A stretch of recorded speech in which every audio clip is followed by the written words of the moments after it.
Hey guys, here we are at part 3 of the story where Naruto is Jinchuriki of 9 tails as well as he is heir of Sage of 6 paths as well Minato Namikaze. We will see as Naruto takes on Shinobi world by storm. Don't forget to hit the like button and subscribe button. Now, let's jump right in. Snow Country, Mountain Tunnel. The sudden sound of a horn echoed through the tunnel as the frozen railroad tracks at their feet began to thaw until the tracks were usable again. Yugito stopped at the site and looked back towards where the sound originated but only saw a light. "It's a train," Koyuki said in confusion. She hadn't seen one since she was a little girl. The only ones used were in Snow Country and they had been frozen over after Dodo rose to power. Yugito shot her a surprised look. "You've got to be kidding me." The horn echoed again as a large steam-powered train came into view, barreling down the tracks. "We should get out of here," Koyuki yelled in surprise. Yugito turned and ran in the opposite direction. "I hear you." She ran, Koyuki on her back, with the train following close behind. Her feet were pumped with chakra to increase her speed, her muscles shifting every time her feet touched the ground. Despite her efforts however the train slowly gained on them. It was then that they saw the end of the tunnel. Yugito didn't stop even as they jumped out of the tunnel and rolled across the snow-covered ground. The train screamed past but slowed to a stop along the cliff. Koyuki shook her head to get rid of the dizziness clouding her vision and saw that the convoy wasn't there. However, stand atop the platform on the train was her uncle, Dodo, the man who ordered her father's death. She didn't know what to say. "It's been a long time, Koyuki," the snow daimyo said into the mic he held with a smirk on his face. "Dodo." Fear consumed Koyuki for that single moment. "It's been 10 years, come now. Don't be shy, let's get a look at that face," Dodo said with that same damn smirk. Yugito stood up in front of the princess causing Dodo to narrow his eyes. "Hey pedophile. It's against the law to hit on your niece, you bastard." Dodo sneered at her. "Mind your place little girl." "Make me," she growled as her eyes flashed purple. Before Dodo could answer her challenge several logs barreled down the hill and slammed into the side of the train surprising them. They looked up and saw Sandayu standing with an army of samurai, ready to put an end to Dodo once and for all. "There you have it men. Princess Koyuki is here to watch over us. With her at our side victory is ours." Sandayu called out and the samurai cheered. "Sandayu, you idiot, what are you doing?" Koyuki asked barely above a whisper. "Hear me Dodo. We've waited a long time for this day of reckoning to come. Asama Sandayu and 50 loyal warriors stand before you to avenge our beloved ruler Sasetsu-sama. You will die here Dodo," Sandayu shouted raising his weapon into the air. "I thought you destroyed the last of the insurgents," Dodo said annoyed. Nadir bowed his head apologetically. "I'm sorry. It appears we missed a few, we will deal with them now." Dodo just sneered as he gazed at the group. "It doesn't matter. Men such as these can't understand anything but complete annihilation, wipe them out. Attack." Sandayu called out and the group dashed down the hill with their weapons raised. The side of the train opened however to reveal dozens of tubes along the carriage. A nameless Yuki Nin stood at the controls. He turned the gears and suddenly dozens of kunai shot out from the tubes creating a wall of flying kunai. The samurai stopped dead in their tracks as their eyes widened at the approaching swarm of death. Shinra Tensei. The ground cracked as the kunai were suddenly hurled to the side like toys. Naruto stood next to Sandayu, his arm raised towards the train and his eyes glowed with a dull gray. Kaden, Gukaku no Jutsu. Sasuke exhaled a large fireball from the side which slammed into the side of the train, a section of it to explode in a column of fire. Dodo clutched the rail as the train shuddered from the impact. "Get us out of here." He barked and the train started moving again. The moment it was on the bridge a bit further down the track Sakura detonated 2 of her explosive notes. The back end of the train collapsed as the bridge under it was consumed in a pair of miniature suns. The front end of the train kept moving however as it released the damaged sections allowing it to escape. Sasuke and the samurai were about to go after them when Naruto called out, "Hold it. They want us to go after them. If we're going to face them it will be on our terms, not theirs." Sasuke looked like he was going to argue for a moment but nodded understanding the logic. He didn't like waiting around but he did understand that it was better to use any advantage you had. Koyuki walked up to Sandayu and asked in a voice befitting a mother, "You stubborn fool. What were you thinking? You could have gotten yourself and everyone else killed with that little stunt of yours." But Princess Sandayu began. Koyuki interrupted before he could finish, "But nothing. A leader is supposed to put aside their personal feelings and do what is right for the people. That stunt you just pulled was selfish beyond measure." "Calm down princess," Naruto said causing her take a breath. Thank you Naruto-kun, Sandayu nodded his head in gratitude. Don't, I happen to agree with her, Sandayu took a step back at that. What you did was reckless even by my standards, don't let your personal feelings cloud your judgment like that again. I'm sorry, Sandayu bowed his head in shame, knowing it was true. Those who stray from the path of justice have no courage, but under the wing of a strong leader cowardice cannot survive, Naruto told him and Koyuki. The princess looked at him for a moment and clutched the necklace she held. Maybe.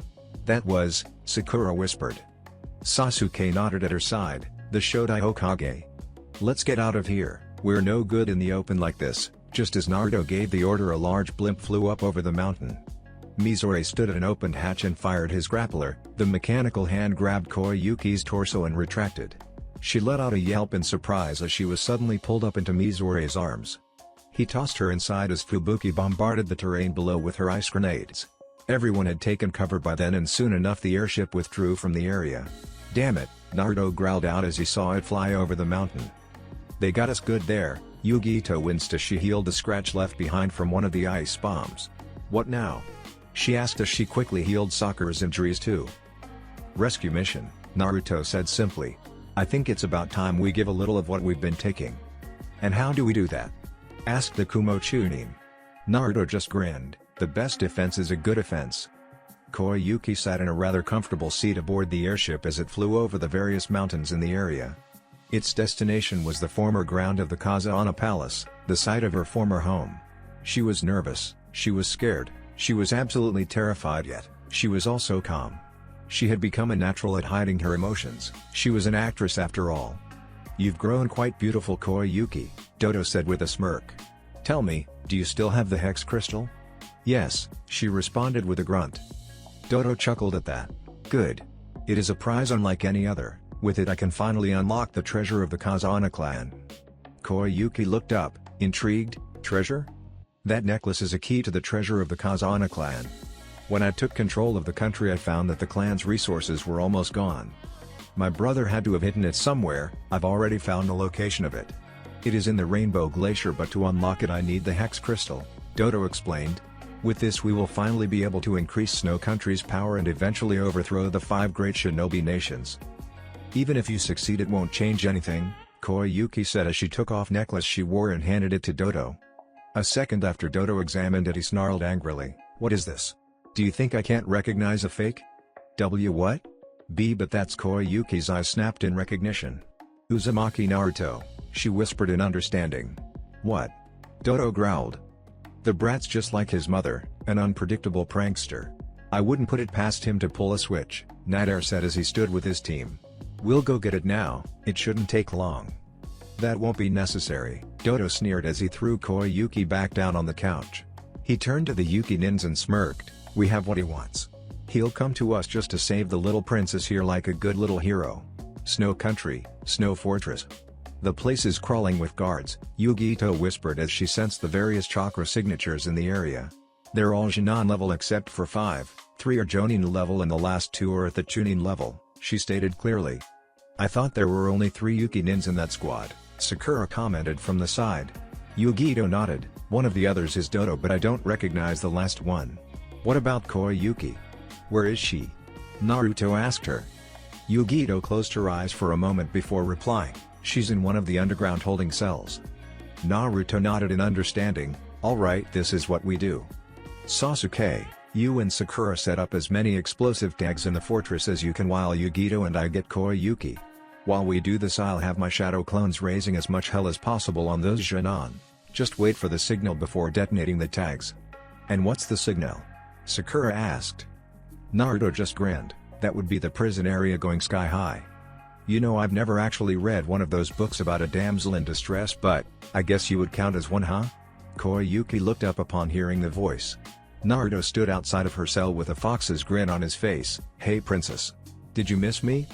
Koyuki let a genuine smile cross her lips for the first time in 10 years, you're late Naruto. Yeah well heroes always show up at the last second, he shot back as he opened the cell door. Her smile faltered for a moment, you swapped the hex crystal didn't you? Naruto nodded and handed her back the purple crystal, yeah. I figured that's what they were really after, especially considering the feeling I was getting from it. Koyuki looked at him confused, Feeling? Yeah, every time I look at it I feel cold. It's the same as the necklace I've got. Except that one feels warm, the blonde replied. She stared at him for a few more seconds. That can't be, I thought I was the only one who felt anything from this. Naruto behind you. Yugito called out from down the path. Naruto turned quickly but he wasn't fast enough. A figure had appeared behind him and knocked him away with what appeared to be sword made of lightning. He bounced off the side of the wall, scattering pieces of the concrete before he finally rolled to a stop a few feet away. He stood to his feet a moment later, being aware of the edge of the pathway overlooking the abyss below. Who the hell are you? Naruto growled. The stranger had already grabbed Koyuki before Yugito could intercept. His blade rested at the princess's neck ready to slit her throat at a moment's notice. A sudden clapping echoed through the prison area and everyone looked up to see Dodo descending from the lift. Well done, Dodo said with a smirk as the stranger threw over the hex crystal along with the princess. Dispose of them while I take care of more important business. Koyuki struggled to break free but to no avail. He released his cloak, revealing his new chakra armor and took to the air with his mechanical wings. The stranger smirked as he turned to the Konoha Chunin. My name is Rokuso Aoi. He turned his head towards Yugito. It will be the last name you ever hear. He's a Nukenin from Konoha who stole the Rinnegan, the sword that was wielded by the Nidime Hokage. I thought he joined Ame. Why is he here? Yugito asked as she stood beside Naruto.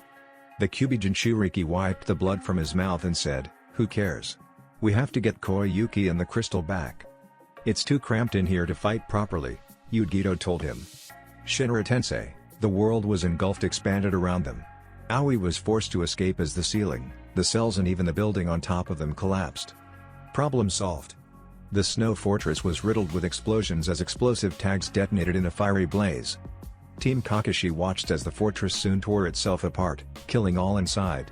A split second later the entire building went up in one big fireball, consuming all it touched. Yugito, can you track them? Naruto asked as the four stopped. She nodded in reply. They're heading to Rainbow Glacier. There's a problem in getting there though. What's the problem? Sasuke grunted. She turned towards him. The snow team and that Nukenin are between us and them. There's one Jonin up the mountain, the two Chunin are in the forest and the other Jonin is just outside the glacier. Naruto thought for a moment before he spoke again. Alright, this is what we're going to do. We're going to split up. Yugito, can you take that rain freak? Aoi, yes, Yugito nodded hesitantly. Naruto nodded and turned to the others. Sasuke, walk with me for a moment. The two walked a little ways from the girls and said simply, do you think you can take on two Chunin by yourself? Sasuke grunted at that. It's nothing I can't handle. Why? You and I both know Sakura's no match for a Chunin. If she came with Yugito or I, then we would be slaughtered. The only choice I have is to have you protect her while fighting. Can you do it? Can you protect her while fighting two Chunin? Naruto asked. Sasuke grunted again. Mostly in annoyance, it shouldn't be a problem. Naruto smiled at that. Alright then. He spoke louder so everyone could hear. There is one last thing. When you win, don't come to aid the others, head straight for Dodo and Koyuki. Until Dodo's plan is stopped and Koyuki is saved, nothing else matters. So you decided to face me, huh? Let's get this over with, little girl. Aoi gave a mock bow. That's an interesting sword you have, Yugito said when she saw him activated in a blaze of yellow light. It's amazing, isn't it? I tricked this stupid Jonin named Idate into stealing it from me. Too bad he escaped before I could kill him. Oh well, not like it matters, the Almanin said with a smirk. He leveled the sword at her. Shall we? You know, with a sword that big you'd think you were compensating for something. A cat-like grin stretched across Yugito's lips. Aoi sneered at that. I was originally just going to kill you outright, but after that comment, I think I'll enjoy myself first. I wouldn't count on it, Yugito growled back. A split second later 7 lightning clone appeared behind Aoi. It all happened in an instant. He twirled the Rinnegan around and with pure lightning manipulation alone, he absorbed the clones. He stopped a moment later and chuckled. Really now, using lightning against me? When I have the Rinnegan? Surely you had to have realized it is useless to resist. After all, no one can stand up to the power of the Rinnegan, to my power. I just wanted to check. Bastard, I needed to make sure of something. That's all, Yugito shrugged with a small grin. And what might that be? He asked, intrigued for a moment. I wanted to test your reaction time, she said simply and suddenly burst into static electricity. She was a clone? His eyes widened at that thought. Yugito emerged from the ground a moment later with her arm covered in what looked like pure fire. "Keizuki!" she called out as she slashed at him. Aoi brought his sword to bear and the two clashed between them. Sparks flew off to the side as they broke apart, suing Keizuki. Her other arm was suddenly engulfed in flames and she spun around to catch the Almanin's unprotected side. He parried the attack though and was surprised that she had not keeled over in shock from the electricity running through the sword. The blow came faster and faster. Eventually he was brought the sword down to cleave her in half, only this was a mistake that cost him. She brought both of her arms up and locked the weapon between her two fire blades. Then in one swift motion, her arms moved like scissors and cut the sword at the handle. Aoi dropped the weapon in shock. This had never happened before. He wasn't able to think properly after that as Yugito cut right through him from back shoulder to thigh. His body melted into nothingness, forever erasing his presence from the world. She sighed in relief and turned towards where the two sections of the Raijin lay on the ground. She only took a moment to catch her bearings and seal the two pieces for future use. Maybe she'd be able to repair it once they returned to Konoha, if they returned to Konoha. For now though she still had a mission to complete, she just hoped everyone else was alright. Snow Country, Snow Mountain. This is such a fitting arena, wouldn't you agree, Uzumaki-san? Nadir asked as the two stood across from each other. Naruto just stared with his Rinnegan activated. "You're in my way." Nadir smirked at that. "Then how about we finish this little dance, huh?" "Fine by me," Naruto said and formed a hand seal.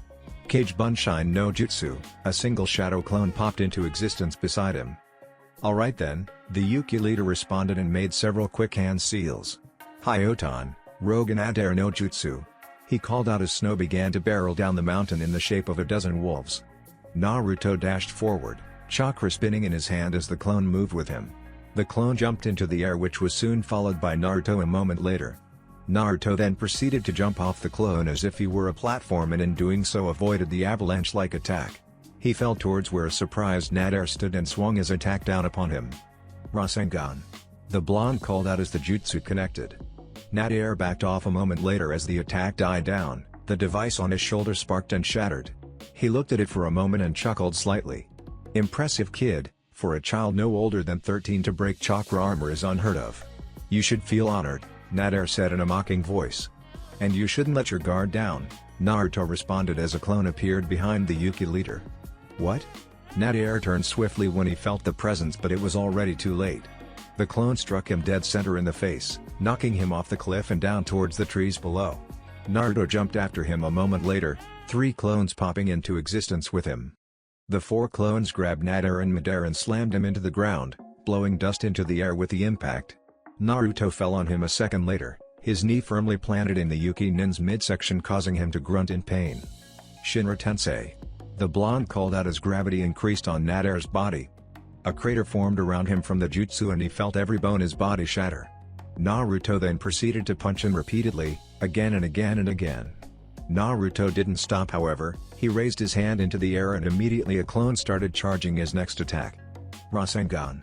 he called out as he drove the spiraling sphere of destruction down upon his opponent. It was during this time that Nadir dissolved into snow, indicating it was a snow clone of the Yuki Bunshin no Jutsu.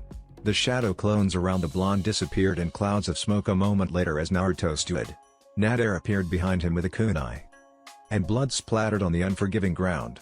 "Snow Country, Forest Sasuke-kun, they're getting closer," Sakura exclaimed as she dodged yet another snow grenade. "I know," he responded calmly. He stopped suddenly and threw a collection of wire strings onto the branch above him. He backflipped away as Mizori's mechanical arm extended and tried to catch him.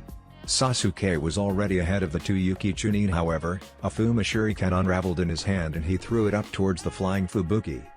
"You've got to do better than that to bring us down," Fubuki said as she easily dodged the large shuriken. "What the hell?" she exclaimed as a second Fuma Shuriken appeared, bounced off of her chakra armor shield. "Kage Shuriken no Jutsu," Sasuke whispered as he saw the second shuriken connect. The force of the impact, however, knocked her off course, straight into the patch of wire. The moment she touched it, the wire had wrapped around her, trapping her. She broke free a moment later, however, but it was already too late. Sasuke appeared behind her while in midair and attacked immediately. "Shishi Rendan!" he called out as he landed multiple kicks to her stomach, shoulders and legs before finally finishing it with a downward kick to the midsection. She slammed into the cold snow with a thunderous impact, but Sasuke wasn't done. He plummeted towards her, his hand now engulfed in lightning and ready to deliver the finishing blow. Her armor had already been pushed to its limits after that last attack. Chakra armor wasn't really designed to resist against taijutsu techniques, so it was practically useless against them. Chidori. The echo of 1,000 chirping birds filled the forest as Sasuke struck down the Yukikunoichi. Fubuki, Mizore shouted as he saw her now lifeless form. He moved to help her but found that a number of wires had latched onto him. "Let go of me." "No," Sakura shouted back as she held the wires down, stopping him from moving. Sasuke appeared at her side and unleashed his final jutsu, Katen, Ryuken no Jutsu. The wire suddenly ignited and Mizore was engulfed in flames.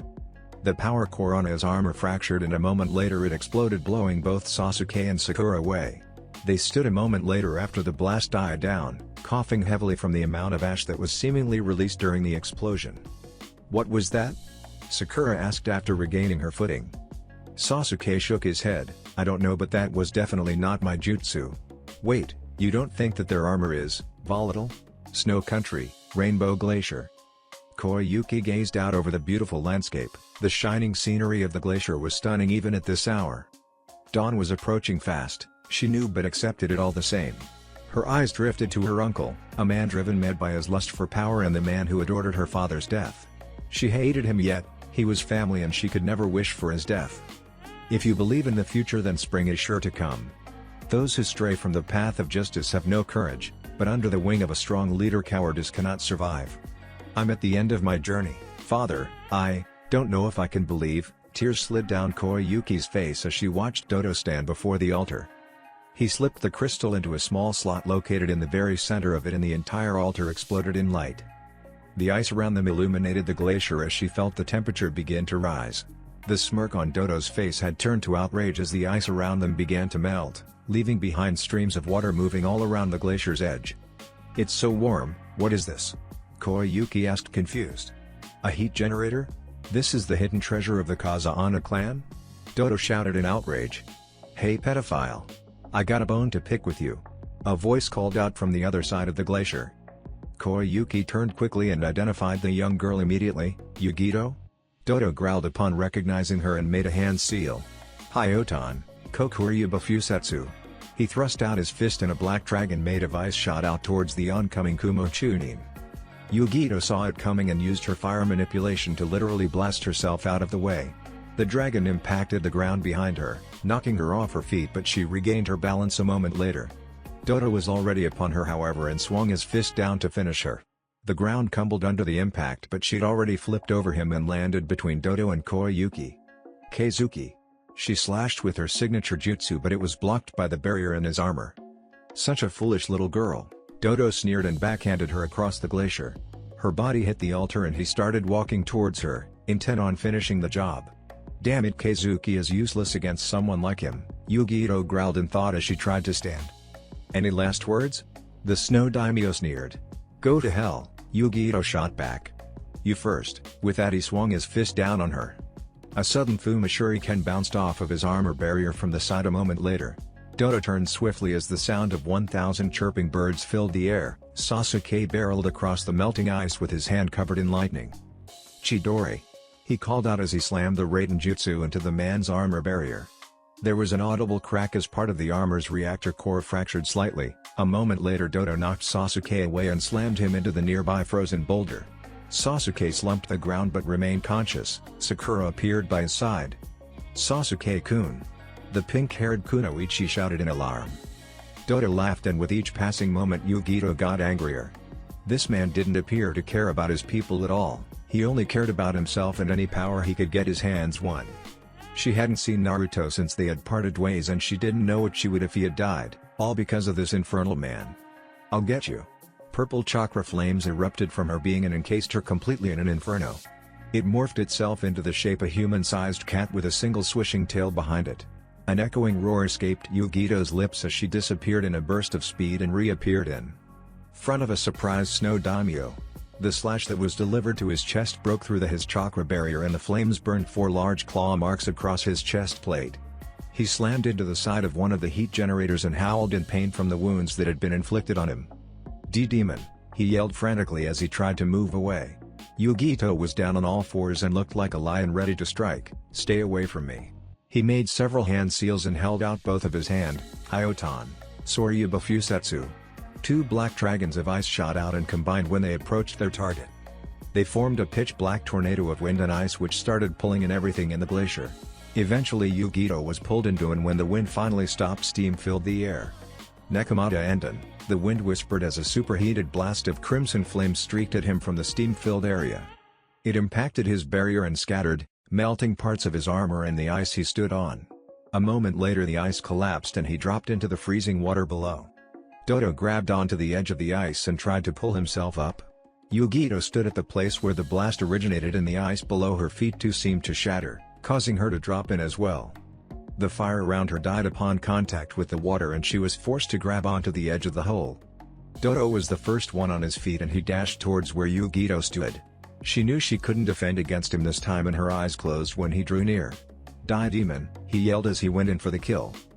Banshu Tenin, he was pulled back by an invisible force and he suddenly a searing pain in his back. Rasengan, he was suddenly shot forward and slammed into a formation of frozen boulders. "Don't you dare touch any of them with your filthy hands," Naruto growled as he glared at the snow daimyo. "Naruto," Koyuki whispered and gasped at the look on his face. His Rinnegan was blazing and there were faint traces of red mist drifting off from his body. His cloths were a mess and he looked like he'd been through a small war. Actually, all things considered, that was probably true. "Are you alright, Yugito? Koyuki?" he asked, his eyes not moving from Dodo's form. Yugito winced as she tried to heal her injuries. "I'll be fine." Koyuki nodded. "I'm okay." "Sasuke? Sakura? How about you two?" he asked over his shoulder. Sakura visibly sighed in relief. "I'm alright." "Naruto?" Sasuke thought angrily as he stared at his teammate's back. "Good." Kage Bunshine no Jutsu, a single clone appeared at his side awaiting instructions. You annoying little brat," Dodo shouted angrily as he stood once more. "I'll make you regret interfering in my plans, Uzumaki." Hyotan, Kokuryu Bufusetsu. A black ice dragon was launched at the blonde-haired boy. Naruto didn't even move from where he was standing. He brought one hand up and opened his palm. "It's over. This ridiculous little farce is over." Shinra Tensei, the ice dragon shattered and dissipated into nothingness before it even reached him. "Not yet, it's not. It won't be over until justice prevails and evil is wiped out. Every good story has got to have a happy ending." What? Dodo shouted in surprise as Naruto brought his hand up again. Koyuki knew she needed to say something, so she shouted it out clear as day, "Finishes Naruto-kun." Banshu Tenin, Dodo suddenly found himself being pulled towards Naruto again as the blonde held out his free hand towards the clone. A spiraling sphere of chakra was formed a moment later and Naruto thrust forward. "Rasengan. What is that jutsu? Why can't I copy it? Where did he learn that?" Sasuke thought with overflowing jealousy. "Wow, rainbow chakra," Sakura said in wonder as she saw the jutsu change into 7 different colors thanks to the heat generators. "It's just like in the movie." Come on. Yugito cheered as she saw the attack connect with Dodo's barrier. There was an audible kaboom as the jutsu detonated, sending Dodo spinning back and slamming into the very center of one of the generators. The glass cracked and shattered and suddenly the area around them had changed from ice and water to grass and streams. Dodo's lifeless body fell to the ground and remained motionless with a pained look forever imprinted on his face. Up on the cliff above, the director looked out over the new scenery and exclaimed, "Wait a minute. Could it be, we're making this movie 3D? Believe in the future. If you do, then the spring will surely come." The image of a younger Koyuki appeared in the middle of the glacier, though everyone could tell it was a recording. "What will you do when it comes, Koyuki?" a male voice asked. "I'm going to become a princess," the recorded Koyuki said with a childish smile. "Oh, and what sort of princess?" the male voice asked. "Well, let's see, one who's strong, and kind, and fights for justice," the young girl said cheerfully. Ha, that's some dream," the male voice sounded happy. "Did I really say those things?" the real Koyuki asked as she stared at the recording. Everyone was watching it, wondering how it would end. Suddenly a man much taller than the young Koyuki appeared with a smile. He was dressed in green robes and was wearing glasses. "Well, so long as you believe in your dream and never give up, one day you'll be that fine princess," the recorded Sasetsu told her with a smile. He placed the hex crystal around the little girl's neck and looked onward. "Can you see her?" "There's a beautiful princess standing right in front of you now," he said with a smile. By now the real Koyuki had tears trailing down her face as she looked up at her father's face. I have a problem though. There's something else I want to be," the younger Koyuki said over her shoulder. Sasetsu looked curiously at her. "Really? What's that?" "An actress," she replied with her childish smile. Sasetsu chuckled at that, clearly believed she could do it. The real Koyuki started laughing lightly herself at the irony of what was said. Eventually the image dissipated however and the recording became nothing but memory. Yugito smiled at that. "Now that's what I'd call a happy ending." "Yeah it is," Naruto said looking up at where the image had been a moment ago. Suddenly the altar erupted into a series of low chakra shockwaves causing everyone to snap their attention toward it. "What is that?" Sakura asked in surprise. "How the hell should I know?" Yugito shouted back as the altar exploded in light. Koyuki covered her eyes to avoid looking at the light. "What is going on exactly?" The hex crystal glowed and shot up into the air above the altar before it moved at an insane speed. Naruto caught it with both hands but the force behind it was enough to blow him back several feet. "Naruto!" Yugito shouted in worry upon seeing him being blown back. "I'm fine," he told her and looked down at the crystal. "I am the one who will establish peace and order." "Did this crystal just talk?" he asked in thought as he saw both the crystal in his hands and the one around his neck glow. 2 of 6, Senju. "The crystal, it's resonating with the necklace Tsunade-sama gave you," Yugito said, looking between the two glowing objects. "Well it looks like it belongs to you now," Koyuki said as she saw the necklace stop glowing. Naruto looked over at the Snow Spring Princess. "You mean I can keep it?" Koyuki nodded. "Yes. Take good care of it." "Thank you." He didn't know why he was thanking her, it just felt like the right thing to say at the time. Yugito clapped her hands together at that moment. "Now let's get out of here. I could really use a shower right now." Fire Country, Konoha Hokage Tower. The trip home had been uneventful. They had stayed until Koyuki had been instated as the new spring daimyo and she agreed to ally with Konoha in the Fire Country as a thank you. On the trip back Sakura was doing what she normally did and constantly pestered Sasuke. Yugito had been surprisingly quiet after she found out that Koyuki would still remain an actress and would be playing a part in the new Icha Icha movie. Then there's Sasuke. The glare he had been sending at Naruto the entire way home was beginning to get on his nerves. It didn't matter if they liked each other as long as they could work together. At least that's what Naruto had thought, but something changed during the Battle of the Frozen Glacier, as the locals of Spring Country now called it. Naruto didn't know what had changed exactly, but whatever it was made him very uneasy. This brings us to our current situation. Mission accomplished, Naruto stated clearly as his team stood before the Hokage. Kakashi nodded and looked over the report, impressive if a bit reckless. "We had to split up, taking them on as a group would have been suicide," Naruto explained his reasoning. Kakashi waved it off. "Believe me Naruto. If I were in your shoes I would have made the same call, no matter how reckless it was still the right decision." "Thank you sensei," the squad leader nodded. Kakashi sighed. "Go take a break, all of you. I'm sure there'll be another mission for you tomorrow, so go get some rest." "Dismissed." The four nodded and exited the room. They were just about to reach the stairs when one single sentence changed their fates forever.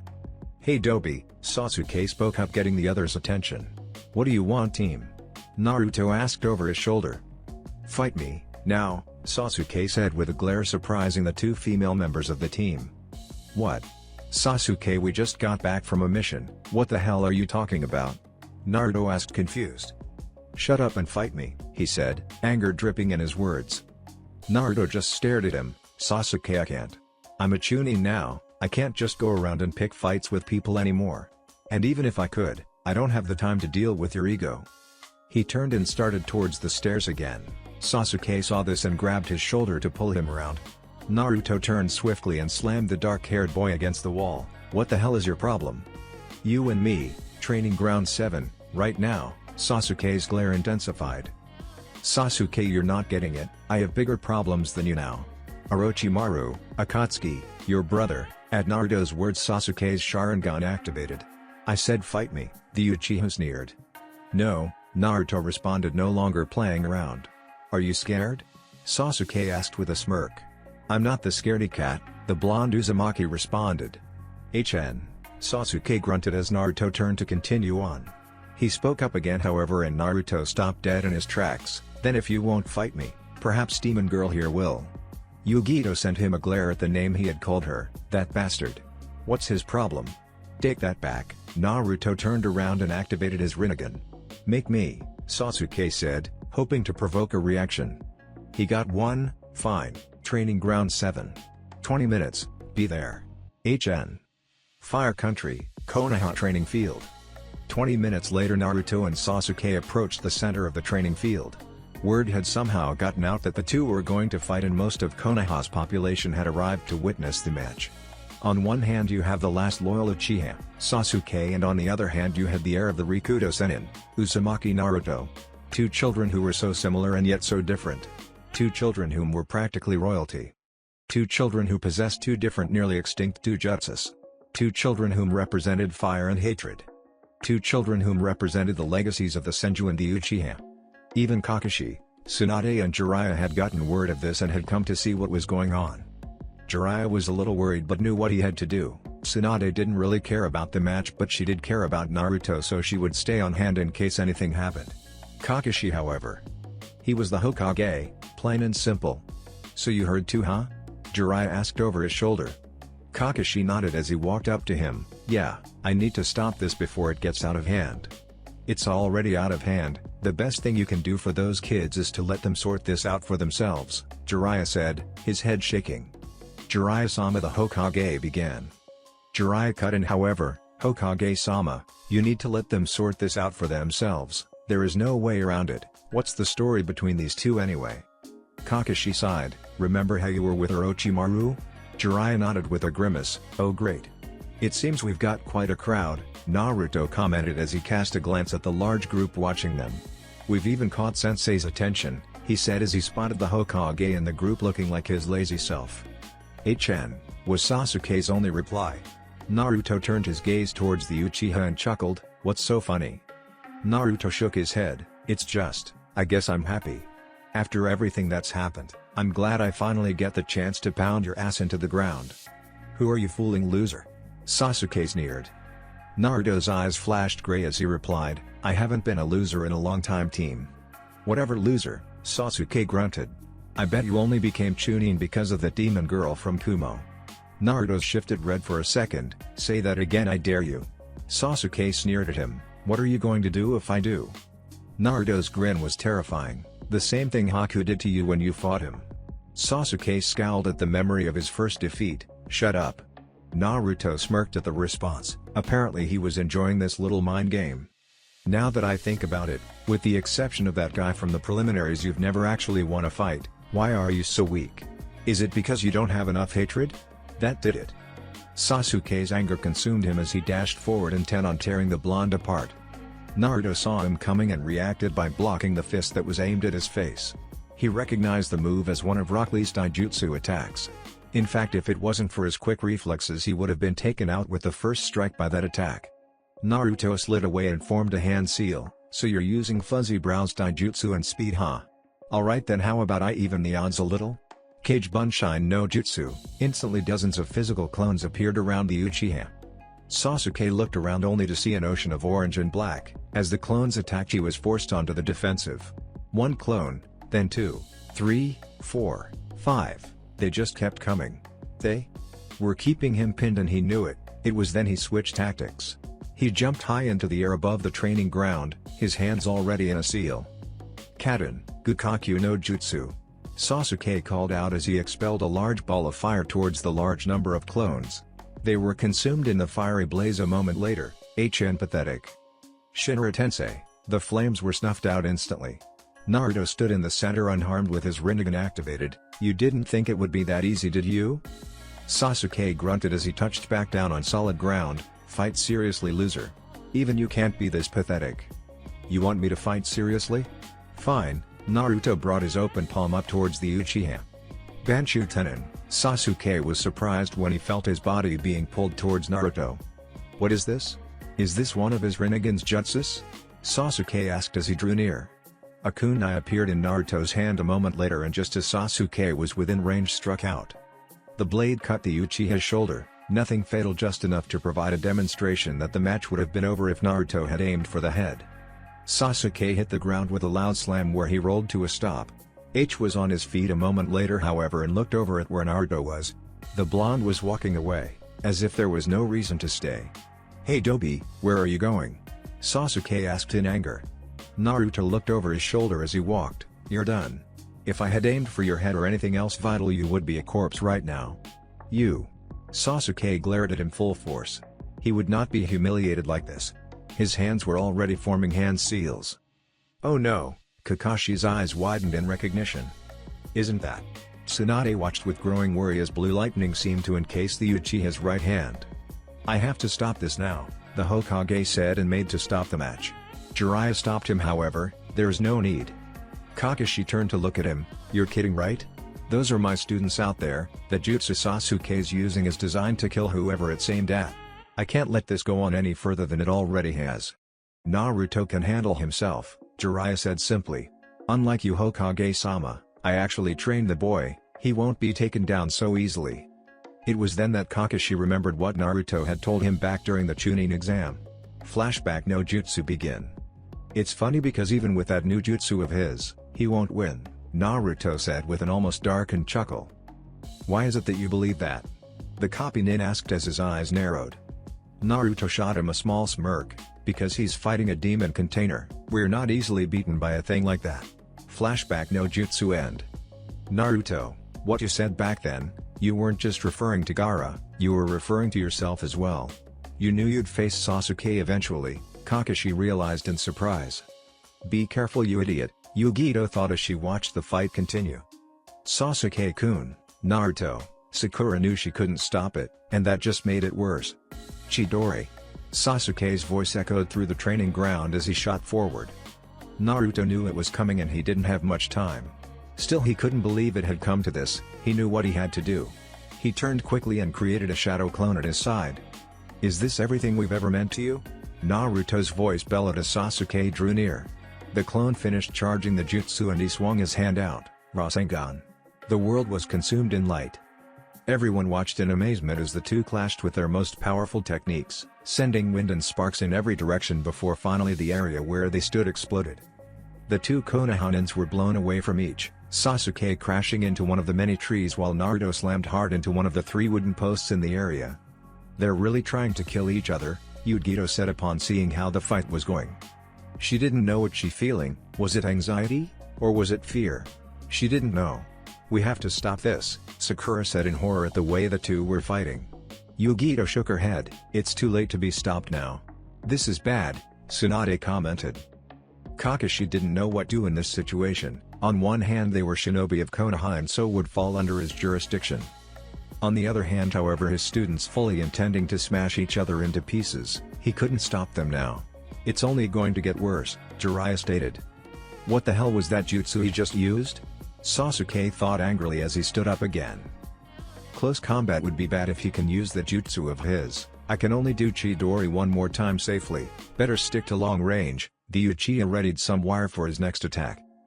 "You're really trying to kill me, aren't you Sasuke?" Naruto asked as he too stood up. Sasuke didn't answer, instead preferring to dash to the side and into the trees where he could possibly stay out of sight. Naruto looked over the area where he disappeared with his Rinnegan but couldn't detect even a hint of chakra. Suddenly wire erupted from the ground around him and caught him while he was surprised. "Damn it, he got me." Naruto's eyes widened as he looked to where the wire was connected to. Sasuke's hand were already in a seal. "See you in hell, loser." He breathed on the wire and it caught fire. "Katen, Karyuenden." Damn it. Naruto was engulfed in a blinding crimson light as the flames drew near. "Ha ha ha ha, brat, you should be thanking me for this, me and that blasted Yondaime Hokage who sealed me in here." "Oh shit," Tsunade shouted as a column of red chakra spiked out from Naruto's position. "Is that Kakashi?" began. "Yes it is," Jiraiya confirmed. Yugito's eyes widened at the sight. "This is the first time I've seen him unleash it to this extent. This is nothing like the Chunin exams. Did this happen on the mission to Spring Country?" What is going on?"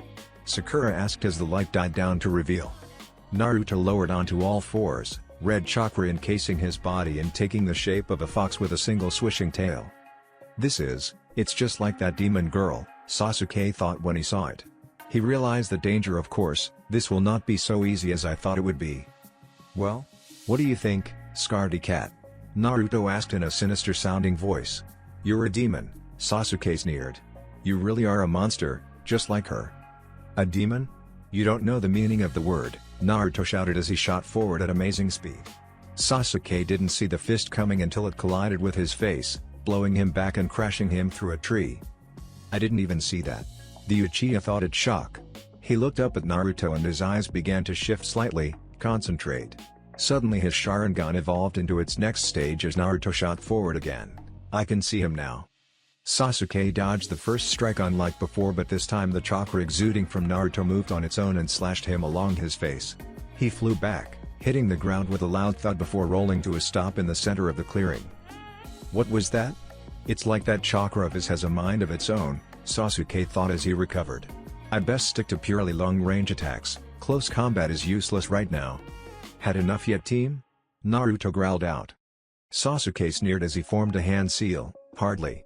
He suddenly expelled a large ball of fire at the chakra fox, Katen, Gukaku no Jutsu. Naruto didn't dodge it however, instead he took it straight on and didn't even flinch as it slammed into him. Sasuke was in shock as mist cleared and Naruto stood completely unharmed. That chakra must be protecting him, Sasuke realized. Naruto held out his hand and the chakra shot out towards the Uchiha. Sasuke's eyes widened but he was unable to do anything as the claw snagged him and with a slight tug brought him towards Naruto. The blonde's right hand was glowing red as he drew near and then suddenly the fist collided with the Uchiha's face. Sasuke was blown back with tremendous force, ricocheting off of 3 trees before finally coming to a stop at the posts. All was silent for a time until... "Kukukuku," Sasuke said as he stood up. The curse seal on his shoulder having completely covered his body and 2 demonic wings sprouted from his back. "Let's finish this job," were his words as he flexed his wings. Naruto snarled at the sight of him. "What happened to you? Was it Orochimaru? Did he corrupt you?"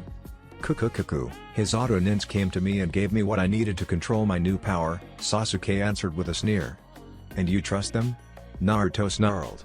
Sasuke chuckled darkly at that. "Of course not that it matters." His hands were suddenly forming hand seals and his hand was encased in lightning a moment later. Naruto was much the same way with a ball of spinning red chakra in his right hand. They jumped at each other and threw out there to finish the battle once and for all. Rasengan. Chidori. Fire Country, Konoha Hospital. He hurt a lot. Pain flooded his senses as his eyes began to flutter open. A groan escaping his lips as the sunlight hit him in the face from the open window. Seriously, why were the curtains not closed for sleeping patients? He shook himself awake and tried to look around to see where he was. At first glance he knew he was in the hospital and remembered what happened. "You're finally awake," a voice he recognized said from the window. Jiraiya smirked knowingly. "Your mother was as stubborn as you are." "What happened, Uro-Sennin?" "The last thing I remember was..." He thought back but couldn't seem to find the battle's conclusion. "You and the Uchiha brat were going at it pretty damn heavily," Jiraiya grunted. "You won. In fact you broke the guy's left arm with a Kyuubi-enhanced Rasengan." Naruto looked at him surprised for a moment before he sighed. "I'm sorry." "What for?"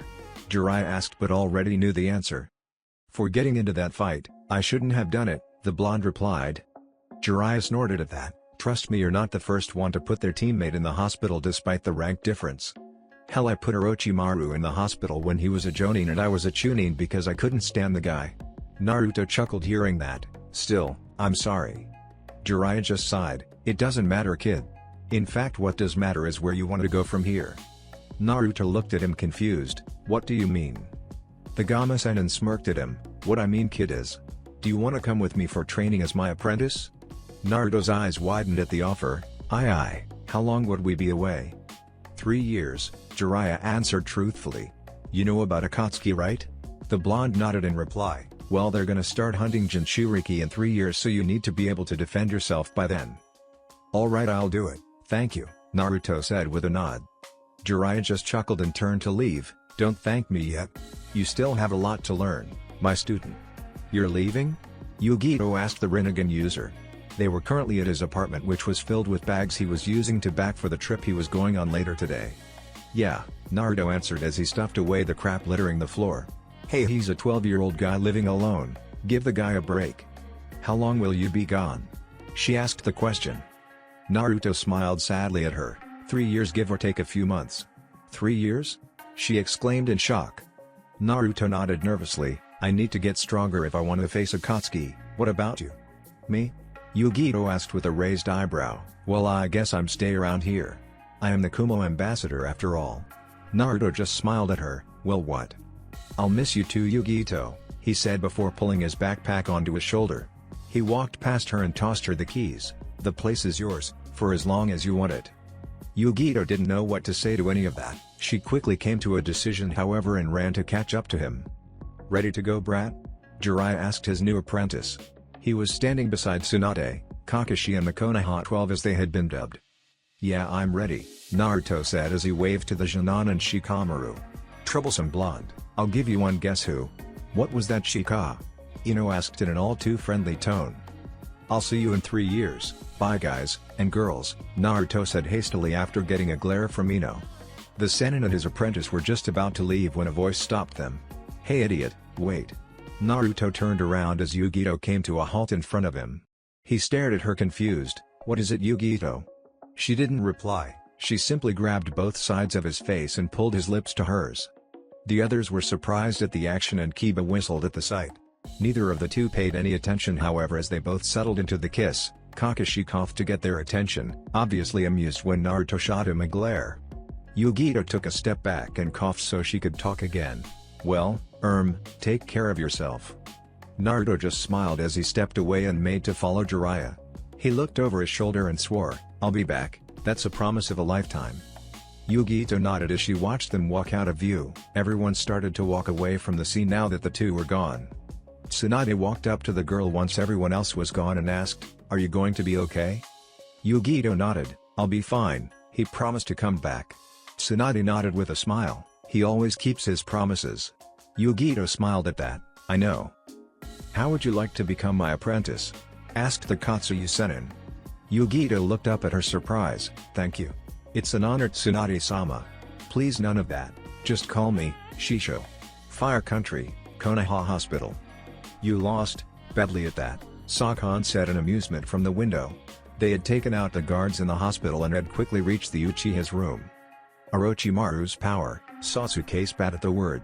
Wasn't enough, that demon was too powerful for it. Watch your tongue, Uchiha, the redhead, Tuya warned him. We've come to collect you, Uchiha. Orochimaru wants you. He can give you the power to defeat your brother, Sakan goaded, and it worked. Sasuke smirked at them. Fine then. As long as I get the power I want, I don't care what it takes to get it. Later that night Sasuke was walking the path out of the village. I thought I'd find you here, Sakura said as she stood to the side of the path. What are you doing here? Sasuke asked. Waiting for you. I love you, I don't want to be without you. I know I can convince you to stay but, please take me with you, Sakura begged him, tears freely falling down her face. Sasuke simply stared at her before he continued on past her. Do what you want. Thank you, she said and made to follow him. And so the fate of the world changed that day. Fire Country, Konoha Hokage's office. What do you mean they're missing? Kakashi's voice echoed through the halls of the tower. Shizune stood in front of him giving the report. You asked me to check on Sakura and Sasuke but I can't find them anywhere. The guards assigned to Sasuke's room are missing too, I can't find any of them. Kakashi rubbed his forehead at that. How bad is it? Shizune took a breath for continuing. I went and checked with the security department and well, according to them there was a disturbance in Konoha's detection barrier late last night. It was so small that everyone thought it was a wild animal. Are you saying my students abandoned the village? Kakashi asked. Shizune shook her head. No, I'm not. Since the guards are gone we can only assume that they were taken against their will. Kakashi nodded at that. Get me Nara Shikamaru and Yugito right now. Shizune nodded at the order. Yes, Hokage-sama. You wanted to see us, Hokage-sama? Shikamaru asked lazily. Yes, I did, Kakashi nodded. Late last night Uchiha Sasuke and Haruno Sakura disappeared from the village. We believe they've been kidnapped. The Nara's expression turned serious. By who? We believe it was Otto. It's no secret that Orochimaru wants the Sharingan, the Hokage answered. Excuse me for speaking out of turn, Hokage-sama, but isn't this a job for Jonin or Anbu? Yugito asked confused. Kakashi nodded. Normally yes, but I have no one to spare for a mission like this right now. What are our orders? Shikamaru asked. Assemble as many experienced Shin'an as you can and then head out after them. They're no doubt heading for Sound Country and they already have a 5-hour head start. It's best that you hurry, Kakashi replied. Understood Hokage-sama, Yugito bowed respectively. Fire Country, forest near Katana Mountain. It took them 15 minutes to collect the members of Team Shikamaru. It consisted of Kuji, Neji, and Kiba. Shikamaru was of course team leader with Yugito as second in command because of her rank. Everyone seemed okay with it, though Neji told her he would only go along with it because Naruto trusted her. Betray that trust and he would kill her himself. They're up ahead, they appear to be resting, Neji spoke up. Shikamaru nodded at that, probably from the battle Kiba smelled earlier. What do we do? Yugito asked as the group came to a stop. We stick to the plan, Shikamaru answered. Down. Yugito and Neji shouted as they pulled the rest of the team to the side. Explosion riddled the area where they once stood as the sound form appeared before them with what looked like a barrel. What plan is that? Sakon asked with a sneer. How did they know we were here? Kuji asked. It doesn't matter right now, Yugito said as she narrowed her eyes at the auto nins. You're damn right about that bitch, Tuyu smirked at them. Where are Sasuke and Sakura? Kiba growled at them. Wouldn't you like to know? Sakon mocked. I'll handle these fuckers, Tuyu said confidently. Sakon looked over at her and nodded, don't take too long. Orochimaru-sama will not be pleased if you're late. Tuyu nodded with a smirk, this shouldn't take long at all. The Sound 4 disappeared into the trees with the barrel a moment later. Everyone get ready, we don't know what she's capable of, Shikamaru told his team when he saw her making hand seals. Kushios no Jutsu, Doki, Tuyu slammed her hand on the ground. Kanji spiraled out of it and in a poof of smoke 3 elephant-sized demons appeared. Let's play. Let's go. While Yugito shook herself, why did I just think of Naruto? Tuyu pulled out what appeared to be a flute and started to play. A moment later the 3 Doki shot forward and struck down on the team with their weapons. Team Shikamaru evaded the attack however and quickly withdrew into the trees above. We need a new plan, Neji grunted as he stared down at where Tuyu stood. I'm thinking, Shikamaru responded. Think faster, Yugito told him. Come on morons, I want to have some fun before I beat you, Tuyu smirked up at them as symbols started to move across her skin. What is that? Kuji asked in worry. That's, Uchiha-san had that back during the preliminaries, Neji told them. If you remember he used it against the auto team that was sent to the exam. It's a curse seal, I've read about them. Orochimaru uses them on his subordinates to enhance their strength and loyalty, Yugito explained. Guys, is that what I think it is? Kuji asked with a start as he pointed towards the redhead below. Her eyes had changed, they were a different color but the pattern of them was the same, it was the Rinnegan. Holy shit, she has the Rinnegan, Kiba exclaimed. That's why she reminded me of Naruto. Yugito's eyes widened. Shinra Tensei. Fire Country, forest near Katana Mountain. Trees, boulders, hell even the earth itself was blown away by the blast of gravity that was sent out.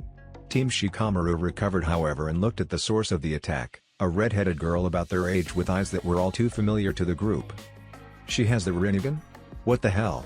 I thought Naruto was the only one, Kiba exclaimed in surprise. Clearly we were mistaken, Neji mused upon seeing the powerful Dujutsu. This just got a lot more troublesome, Shikamaru said with narrowed eyes. Banshu Tenin, the group turned and evaded several trees that came at them. You can run but you can't hide from my eyes little rats, Tuyu stated. Yugito stuck to the trunk of a nearby tree and kept her eyes on the auto nin. You all get out of here and go after the Uchiha and Pinky. I'll stay here and face her. You can't expect us to leave you to fight her alone, can you? Kiba growled out. I'm the only one here with any experience with the Rinnegan, I know its weakness. If you've got a better idea I'd love to hear it, Yugito shot back. Besides, the longer we stay here the closer our mission comes to failure. Get going. I can handle this, she told them. Shikamaru nodded in understanding. Alright, but don't get yourself killed. Naruto would never forgive me if anything happened to you. He and the others disappeared after the other auto nins a moment later. Deciding to face me alone? You're either brave or stupid, Tuyu mocked. Actually I wanted to talk to you without anyone else listening in, Yugito smirked unimpressed. I want to know where you came from, Uzumaki. Tuyu's eyes widened at the name. Yes, I know your clan name. Only an Uzumaki can wield the Rinnegan since they are descended from the Rikudo Sennin, so that makes you one. What I want to know is where did you come from when I know for a fact that the homeland of the Uzumaki was destroyed years ago. As if I'll tell you anything, bitch, Tuyu snarled. Yugito's eyes narrowed into a glare. Then I'll make you talk. Shinra Tensei. Dust was blown up as gravity blew away another section of the earth. Damn it, she has more control than Naruto, Yugito thought as she recovered. Miteki, Genbuso Kyoku, Tuya whispered and played her flute. A doki came from the side and swung its large club at the blonde girl. Yugito dropped down below the branch to evade. Another doki was waiting for her, however. It held some kind of large double-edged sword and slashed at her as she fell. Yugito used her fire manipulation to literally blast herself out of the way and land on the ground below. Keizuki. Yugito called out as she turned swiftly and slashed at where the final doki was located. It evaded the attack, however, and instead she cut through a tree, causing it to melt. Not bad, bitch, but not good enough, Tuya said with a smirk. Why don't you come down here and say that to my face? Yugito growled up at her. Tsuinrai-Q. 2 spheres of lightning chakra were hurled at the redhead, whom just let the grin on her face widen. Shinra Tensei, she whispered as the 2 lightning balls were dispersed. She even has Naruto's defense capabilities as well, damn it. I'll just have to get in close and attack from there. This better work, Yugito thought and ignited her arm in a blaze. Keizuki, the blonde said as she slashed the ground in front of her, causing smoke to erupt upwards. Smokescreen, Tuya caught on and raised her hand. Shinra Tensei, the cloud of smoke was blown away a moment later, leaving a grinning Yugito. What are you smiling at, bitch? The redhead mocked but became wary when the grin widened. Shit, Miteki, Genbuso Kyoku, she said as she started playing her flute again. Yugito appeared behind her and slashed with her flame-covered arm, Keizuki. Before she could land a hit, however, a doki came from the side and caught her with its club. Yugito flew several feet before crashing through a tree and landing in a heap on the ground below. The blonde stood clumsily a few moments later as the 3 doki surrounded her and Tuya stared down at her. No one has survived the sound of my flute, the redhead said simply. Makyo no ran, Tuya whispered as she played a different tune. Now what is she doing? Yugito asked in thought and saw the 3 doki spew out some kind of fog monsters. What the hell are those things? Her eyes widened as the 3 monsters caught her. These spirits will drain your chakra until there is nothing left, you will die here. That's all there is to it, Tuya said simply as the fog monsters wrapped themselves around the blonde. She's right, they're draining my chakra, damn it, I'll be dead in minutes if this keeps up, Yugito growled in thought as she attempted to break free but no avail. Suddenly her eyes flashed in recognition. If I can't break free, maybe I can give them a stomachache. Yugito started channeling the Nibi's chakra, which was then drained from her system by the fog monsters. The spirits broke away, releasing a screech of pain before dissipating into nothingness, surprising Tuya. What did you just do? The redhead exclaimed upon seeing the fog monsters disappear. As if I'll tell you anything, bitch, Yugito said, mocking her words from before. Tuya's face became red in anger. You dare mock me? Fine, let's see you handle this. She dismissed her doki knowing they were useless at this point and brought her flute to her mouth once more. Miteki, Muganansa, she whispered as she began to play. The world seemed to distort around them, the sky changed into what looked like a red ocean. Wires hung from the ceiling and pinned Yugito to the ground, around her were hundreds of bones. Yugito struggled to break free, but it proved in vain as she looked at her arms. They seemed to melt before her eyes as she let out a pain-filled scream. Game over, Tuya whispered as she approached. Once she was literally right in front of the blonde, she raised her hand. Shinra Tensei. Yugito gasped as a loud crack echoed through the forest. A moment later she fell backwards and hit the ground with a thud. Tuya stood over her with clenched hands. She stood there looking down at her fallen opponent for a few good seconds before turning away. I'm sorry I had to kill you, but I can't risk my secret getting out. Now I need to deal with your friends before they have the chance to say anything, the redhead said and started away. She didn't get far, however. A deafening roar echoed out from where Yugito lay as the blonde was engulfed in a torrent of purple light. Tuya turned quickly in surprise as Yugito seemed to pull herself up. The purple chakra around her ignited into flames and condensed to form a cat-shaped cloak around her body with a single tail. What the fuck is that? Tuya exclaimed as her eyes processed what she was seeing. That chakra is alive? Her eyes widened in shock as Yugito suddenly disappeared from view. She turned swiftly but was unable to dodge the chakra flame-enhanced slash that swiped across her chest. Motherfucker. The redhead crashed through the nearby tree as Yugito touched down in front of her. Come on, Uzumaki. Don't tell me that's the best you've got. Tuya stood up from where she crashed and glared at the chakra flame cat. Her curse seal had absorbed most of the attack, but she knew it couldn't take many more like it. Eventually it would have to retract or it would corrupt her body from the inside out, even with the drugs Orochimaru had supplied them with. Even though she had been given a cursed seal, she knew that Orochimaru didn't really want her. The reason he'd never taken her body was because of his need for learning jutsu. The Sharingan was a natural choice for him compared to the Rinnegan. She was very thankful for that. Banshu Tenin. Tuya called out, knowing that genjutsu would be useless in this situation. Several trees impacted where Yugito stood but were seemingly destroyed the moment they came close. Damn it, why won't you just stop? Because I need answers. Yugito snarled as a ball of fire started to expand in front of her. Nekomata Enden. The ball suddenly exploded forwards in a stream of fire, incinerating everything it touched. Shinra Tensei. Tuya called out as she covered her face with her arms. There was a resounding kaboom as the ball finally exploded upwards in a hail of dirt. Once it was over, Tuya could be seen looking out of breath, her cloths torn and her cursed seal beginning to retract. I see you're reaching your limit, Yugito stated with a growl. Tuya just glared. Fuck you. You first, Yugito shot back as she started forming yet another compressed fireball. This bitch is too strong, I need to use it or I'm dead. I can't survive another attack like that, the redhead thought as her hands settled into a seal she never used unless absolutely necessary. Nekomata Enden. The fire cat exclaimed as she shot the fireball at her target. Tuya saw it coming and released her own jutsu, Chibaku Tensei. And the world was consumed in light. Senjutsu Nadi never did like the way Konoha did things, not even when she was a child. Her grandfather knew what he was doing when he founded Konoha with the Uchiha Madara, but he was too naive when it came to plans for the future. An example of his naivety is when he handed the bijou out to other countries to maintain balance in the elemental countries. He was a good man, however, he did create a beacon of light amongst this chaotic world they lived in.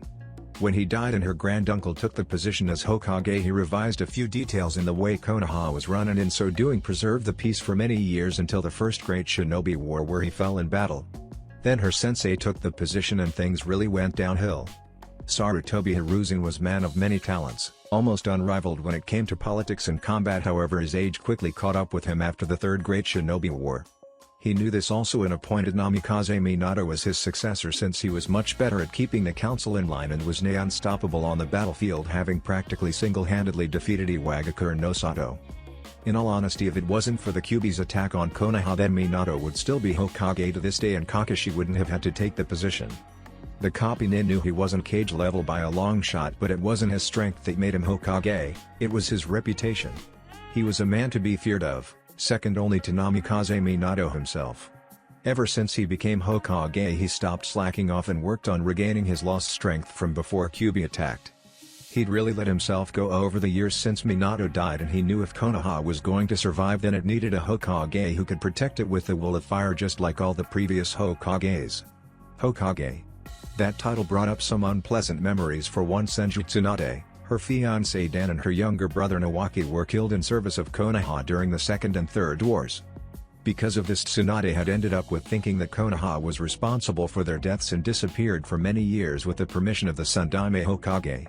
Truthfully, if it wasn't for the completely unpredictability of one Uzumaki Naruto, she wouldn't have even stepped foot back in Konoha ever again. Then there was her new apprentice, Yugito. It was pretty obvious to her that she and Naruto were smitten with each other, but knew they needed to keep things professional while they were a part of the same team. It didn't really come as a surprise when she saw Yugito pull the two of them into a kiss as Naruto left with that pervert Jiraiya. When Tsunade took the young girl on as her apprentice, it was because she reminded her of how she was at that age. She stood up for what she believed in, always fought with all her heart, and was completely dedicated to helping people. When the young girl began working at the hospital, Shizune helped out too by giving her some textbooks on medicine and the like. Though none of the other villages admitted it, Konoha was and still is the best place to find medical help. Tsunade herself was a prime example of a medic nin. She could heal just about anything physically possible, and her talents had made her well known. Tsunade set up a test of sorts for Yugito. She had to perform a basic surgery on an unconscious fish which had become poisoned. It took months to get it right for even the best medic nins, so it came as a big surprise when she found that the poison was gone from the fish at the end of the day, and Yugito was looking quite smug standing off the side. Yugito had passed her little test on her first try. That simple fact drove him one very significant detail about the girl. Yugito's potential in the medical field rivaled that of her own.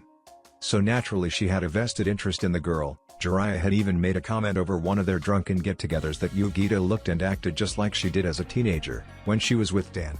For Tsunade, that realization terrified her because it felt like she was looking in a mirror every time she saw the girl. Tsunade didn't want her to face the same hardships if she could help it, that's why she was out here now. When she heard that Yugito and half of the Konoha 12 had set off after a seemingly kidnapped Sakura and Sasuke, she knew something was wrong. She went with the medical team which had been dispatched following the team from Suna which had come as part of the now allied village to help. About 27 miles from Konoha she felt the background aura of a disturbing chakra she knew to be that of a Jinchuriki's bijou. Having faced several during the war she knew that they were not to be taken lightly and that it could only be Yugito. She had told the other medic nins to continue on while she headed off to find her apprentice. The sight she came to was not what she expected however. There was a large crater about 80 feet across covered in debris, flames dotted the area and she caught sight of two figures lying unconscious in the center of it. One was definitely Yugito though she looked like she'd been through hell, she was bleeding extensively from her arms and her clothes were ripped as if something tried to tear them apart. The other girl wasn't much better off either, her clothes were stained in blood giving them a color that matched her hair. Upon closer inspection Tsunade saw that she was an auto-nin which caused her eyes to harden. They were both alive thankfully, though they weren't out of the woods yet. It took all of 5 seconds to come to a decision regarding the situation and quickly made a shadow clone.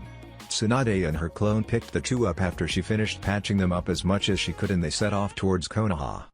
You had better buy me some sake for making me worry Yugito-chan. That's it for this video. I hope you all enjoyed the video. Don't forget to like the video, subscribe to the channel, and follow me on my other social media accounts. Anime God here, and I'm signing off.